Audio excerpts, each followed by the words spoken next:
নমস্কার বন্ধুরা, রূপাস কিচেনে আপনাদের সকলকে স্বাগত। আজকে আমি বানাবো অনুষ্ঠান বাড়ির মতন নবরত্ন। নিরামিষ দিনে এই পদটি একটি অসাধারণ খাবার। এই খাবারটি লুচি, পরোটা, ফ্রাইড রাইস সকলের সাথেই খেতে খুবই ভালো লাগে। চলুন দেখে নেওয়া যাক। নবরত্ন কারির জন্য এখানে কিছু সবজি লাগবে। প্রথমেই নিয়েছি গাজর কুচি, ক্যাপসিকাম কুচি, ফুলকপি কুচি, বিনস কুচি, কিছুটা নিয়েছি মটরশুঁটি আর সুইট কর্ন, আর লাগবে পনির। প্রথমেই আমি গ্যাসটা ধরিয়ে একটা কড়াই বসিয়ে নেব। কড়াই বসিয়ে দিয়ে এর মধ্যে নিয়ে নেব 3 চামচ মতো সাদা তেল। তেলটাকে খুব ভালোভাবে গরম করে নিতে হবে। তেলটা এখানে আমার খুব ভালোভাবে গরম হয়ে গেছে। এখন এর মধ্যে আমি একে একে পনিরগুলো ছেড়ে দেবো। এই পনিরটা আমি আগে থেকে নুন হলুদ কিচ্ছুই মাখাইনি, এমনি ডিরেক্টই ভেজে নেব। হালকাভাবে ভেজে নিতে হবে। এই সময় গ্যাসের ফ্লেমটা লো টু মিডিয়াম রেখে ভাজবেন। এখানে আমি 100 গ্রাম পনির নিয়েছি। আপনাদের যতটা দরকার আপনারা সেরকম অনুযায়ী নেবেন। দেখুন পনিরগুলো আমার এক পিঠ ভাজা হয়ে গেছে। অপর পিঠটা আমি উল্টিয়ে দিচ্ছি।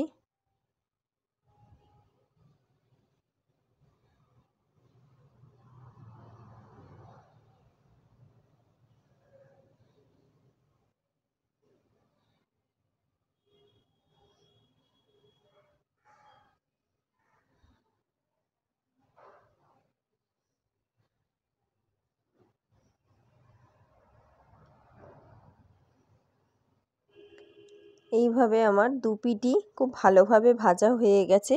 এখন আমি তুলে নেব। পনির বেশি ভাজার দরকার নেই, তাহলেই শক্ত হয়ে যায়।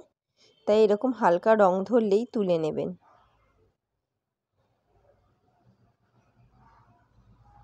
দেখুন এখানে পনিরটা ভাজা হয়ে গেছে। এখন পনির ভাজার পর যে তেলটা আছে ওই তেলের মধ্যেই আমি গাজরটা আগে ভেজে নেব। তবে গাজর বেশিক্ষণ ভাজবো না, 2 থেকে 3 মিনিট হাই ফ্লেমে রেখে একটু ভেজে নেব।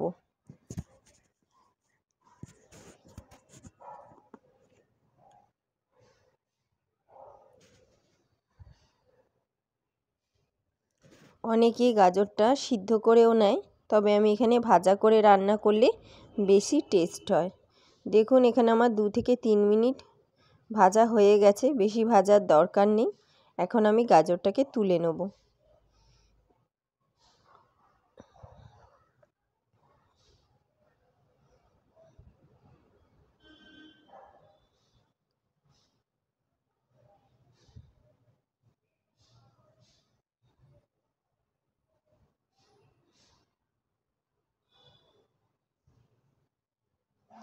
তো এখানে আমার সমস্ত গাজরগুলো আমি তেল দিয়ে তুলে নিয়েছি। গাজর ভাজাও এখানে আমার হয়ে গেছে। এখন ওই তেলের মধ্যেই আমি এখন দিয়ে দেবো বিনস কুচি আর দিয়ে দেবো ক্যাপসিকাম কুচি। এই দুটোকেও আমি 2 থেকে 3 মিনিট মতন হাই ফ্লেমে ভাজা করে নেব।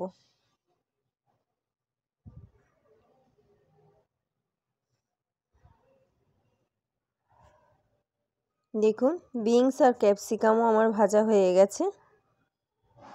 এখন একটু নাড়াচাড়া করে আমি তুলে নেব।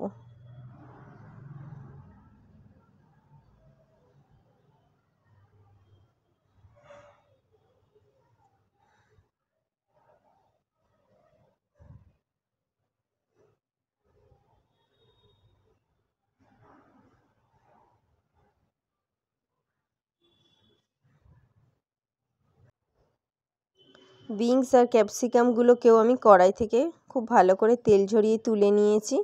দেখুন এখানে আমার ভাজা হয়ে গেছে বিনস আর ক্যাপসিকাম। এখন আমি ওই তেলের মধ্যেই ফুলকপিগুলোকেও ভেজে নেব। এটাও আমি 2 থেকে 3 মিনিটই ভাজবো। গ্যাসের ফ্লেমটা এই সময় হাই করে দেবেন, হাই করে দিয়ে ভেজে নেবেন।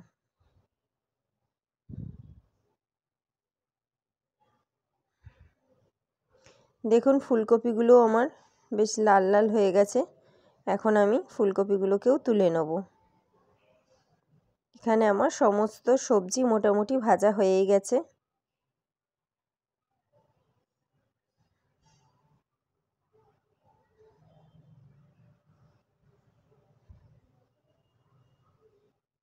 দেখুন সমস্ত সবজিগুলো ভাজা হয়ে গেছে।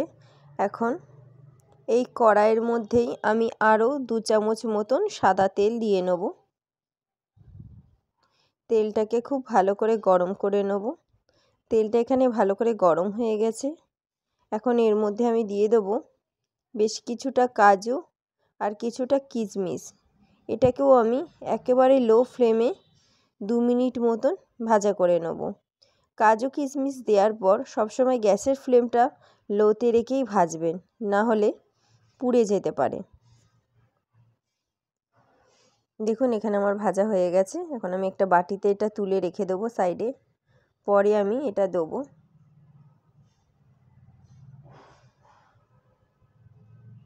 দেখুন এখানে ভাজা হয়ে গেছে। এখন ওই তেলের মধ্যেই ফোড়নে দিয়ে দেবো 2টো তেজপাতা। 2টো তেজপাতা ভাজা হয়ে গেছে। এখন এর মধ্যে দিয়ে দেবো 1 চামচ আদা কাঁচা লঙ্কা বাটা। আদা কাঁচা লঙ্কাটাকে 2 মিনিট মতন খুব ভালো করে ভাজা করে নিতে হবে। দেখুন এই সময় গ্যাসের ফ্লেম একদম লো করে দিয়েছি, না হলে আদা কাঁচা লঙ্কাটা পুড়ে যেত। এখন ভাজার পর এর মধ্যে আমি ছোট ছোট 2টো সাইজের টমেটোকে পেস্ট করে দিয়ে দিয়েছি। এই টমেটোটাকেও খুব ভালোভাবে কষিয়ে নিতে হবে যতক্ষণে এর মধ্যে দিয়ে তেল বেরিয়ে যাচ্ছে। এখন এর মধ্যে দিয়ে দিলাম 1 চামচ লবণ আর 1 চামচ চিনি দিয়ে খুব ভালোভাবে কষিয়ে নেব। এই সময় গ্যাসের ফ্লেমটা একদম লোতে রেখেই টমেটোটাকেও কষাবেন, নাহলে লেগে ধরতে পারে। যতক্ষণ এটা কষানো হচ্ছে অপর দিকে আমি মশলাও একটা তৈরি করে নেব। এর জন্য একটা মিক্সারের ছোট বাটি নিয়েছি। এর মধ্যে দিয়ে দিলাম 3টে আমন্ড বাদাম, 1 চামচ চালমগজ, 1 চামচ পোস্ত। এখন জল দিয়ে এটা একটা মিহি পেস্ট বানিয়ে নেব। অপর দিকে দেখুন আমার খুব ভালো মশলাটা কষানো হয়ে গেছে এবং মশলাটা দিয়ে তেল বেরোতে শুরু করে দিয়েছে। এখন ভেজে রাখা সবজিগুলো একে একে এর মধ্যে দিয়ে খুব ভালো করে কষিয়ে নিতে হবে।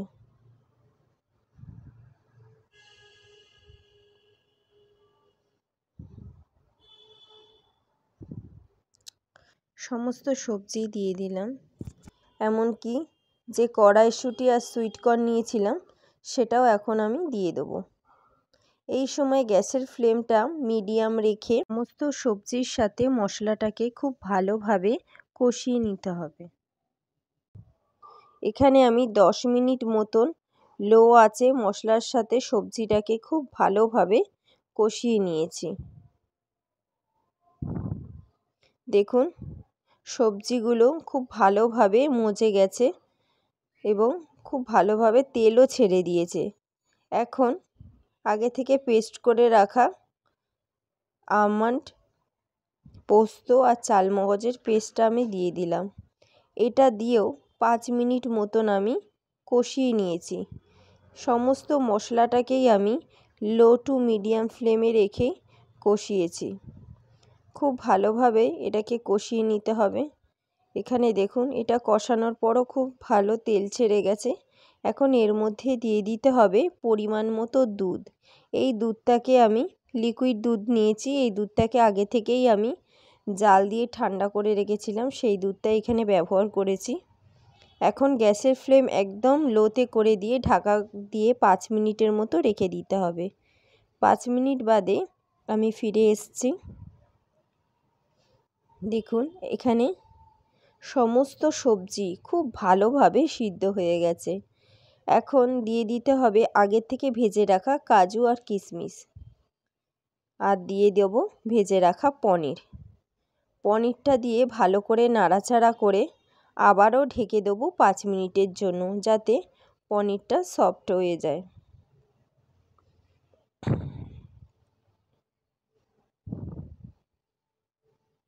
5 মিনিট বাদে আমি আবার ফিরে এসেছি। দেখুন খুব ভালোভাবে সবজি ও পনির খুব ভালোভাবেই ফুটে গেছে আর পনিরটাও বেশ সফট হয়ে গেছে। এখন এর মধ্যে দিয়ে দেবো 1 চামচ মতো ঘি।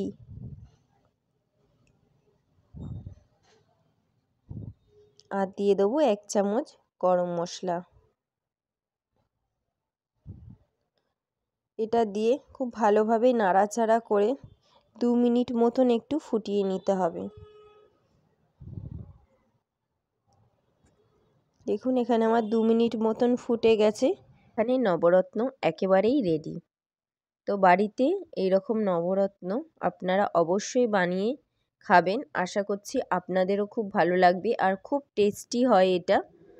তো যদি আমার ব্লগ দেখে আপনারা বানান তাহলে অবশ্যই আমাকে কমেন্টে লিখে জানাবেন কেমন খেতে হয়েছে।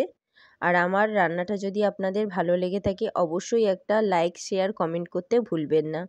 আর আমার চ্যানেলের যদি নতুন বন্ধু হয়ে থাকেন অবশ্যই আমার চ্যানেলটিকে সাবস্ক্রাইব করে পাশে থাকার অনুরোধ রইল। দেখা হচ্ছে একটা নতুন ব্লগের সাথে। ভালো থাকবেন, সুস্থ থাকবেন এবং সকলকে ভালো রাখবেন।